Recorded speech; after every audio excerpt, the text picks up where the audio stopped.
Cerita bermula ketika aku masih kecil. Aku terlahir sebagai seorang anak laki-laki di sebuah keluarga miskin. Bahkan untuk makan saja seringkali kekurangan. Ketika makan, ibu sering memberikan bagian nasinya untukku. Sambil memindahkan nasi ke mangkokku, ibu berkata, "Makanlah nak, aku tidak lapar." Kebohongan ibu yang pertama. Ketika aku tumbuh dewasa, ibu yang gigih sering meluangkan waktu senggangnya pergi memancing di kolam dekat rumah.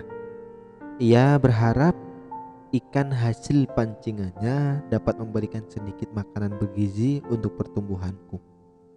Pulang memancing, ibu memasak sup ikan segar yang mengundang selera. Waktu aku memakan sup ikan itu, ibu duduk di samping kami dan makan sisa daging ikan yang masih menempel di tulang yang merupakan bekas sisa tulang ikan yang kumakan. Melihat ibu seperti itu, hatiku tersentuh. Lalu dengan sendok kuberikannya kepada ibuku. Tetapi ibu dengan cepat menolaknya. Ia berkata, "Makanlah nak, aku tidak suka makan ikan." Kebohongan ibu yang kedua. Sekarang aku sudah masuk sekolah menengah. Demi membiayai sekolah abang dan kakakku, ibu pergi ke koperasi membawa sejumlah kotak korek api untuk ditempel, dan uang hasil tempelannya dapat menutupi kebutuhan hidup kami. Dikala musim dingin tiba, aku bangun dari tempat tidur, melihat ibu masih bertumpu pada lilin kecil dan dengan gigihnya melanjutkan pekerjaan menempel kotak korek api. Aku berkata, "Ibu, tidurlah, sudah malam. Besok pagi ibu harus kerja." Ibu tersenyum dan berkata, "Nak, cepatlah tidur. Aku tidak lelah kok." Kebohongan ibu yang ketiga. Ketika ujian tiba, ibu meminta cuti kerja supaya dapat menemaniku pergi ujian. Ketika hari sudah siang, terik matahari mulai menyinari. Ibu yang tegar dan gigih menungguku di bawah terik matahari selama beberapa jam. Ketika bunyi lonceng berbunyi, menandakan ujian sudah selesai, ibu dengan segera menyambutku dan menuangkan teh yang sudah disiapkan dalam botol yang dingin untukku. Teh yang begitu kental tidak dapat dibandingkan dengan kasih sayang yang jauh lebih kental. Melihat ibu yang dibanjiri peluh, aku segera memberikan gelasku untuk ibu sambil menyuruhnya minum.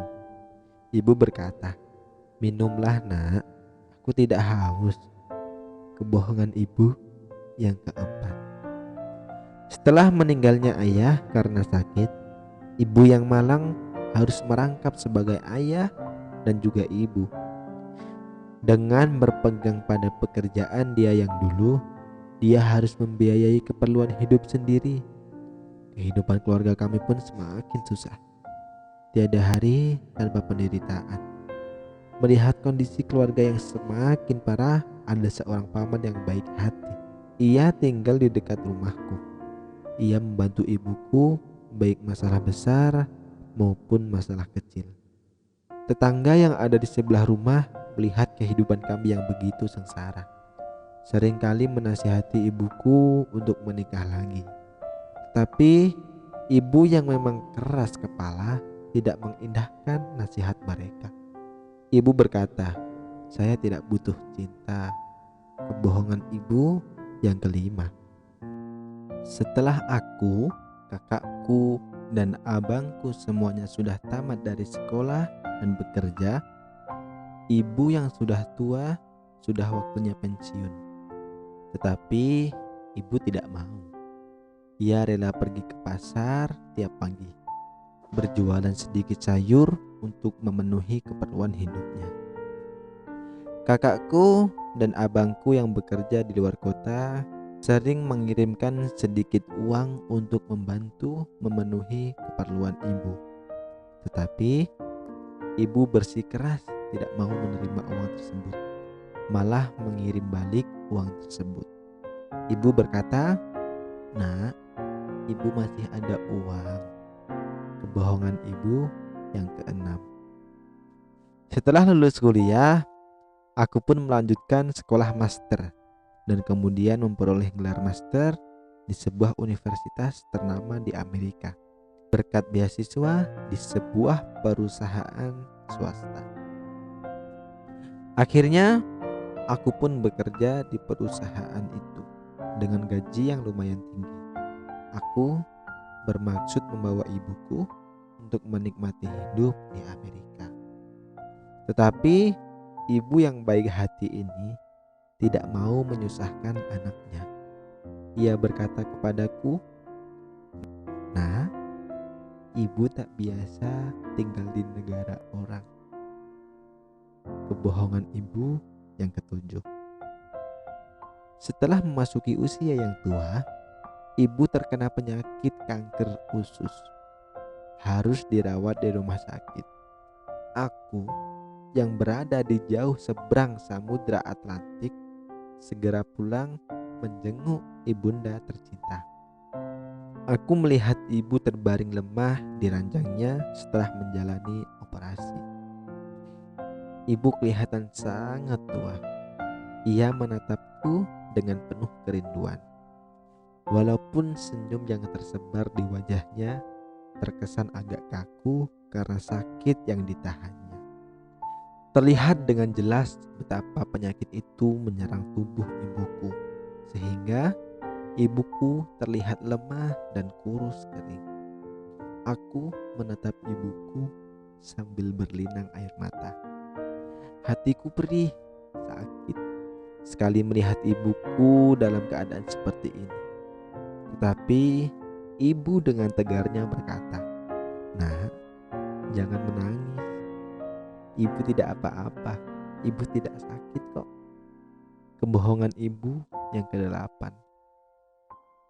Setelah mengucap kebohongan yang ke-8, ibuku tercinta menutup mata untuk yang terakhir kalinya. Coba ingat, sudah berapa lama kita tidak menelpon ayah ibu kita? Berapa lama kita tidak menghabiskan waktu untuk berbincang dengan ayah dan ibu kita? Di tengah aktivitas yang padat ini, kita selalu mempunyai beribu alasan untuk meninggalkan ayah dan ibu kita yang kesepian.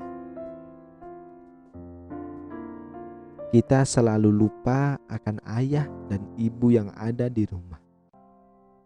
Jika dibandingkan dengan pasangan kita pasti lebih peduli dengan pasangan kita. Buktinya, kita selalu risau akan kabar pasangan kita.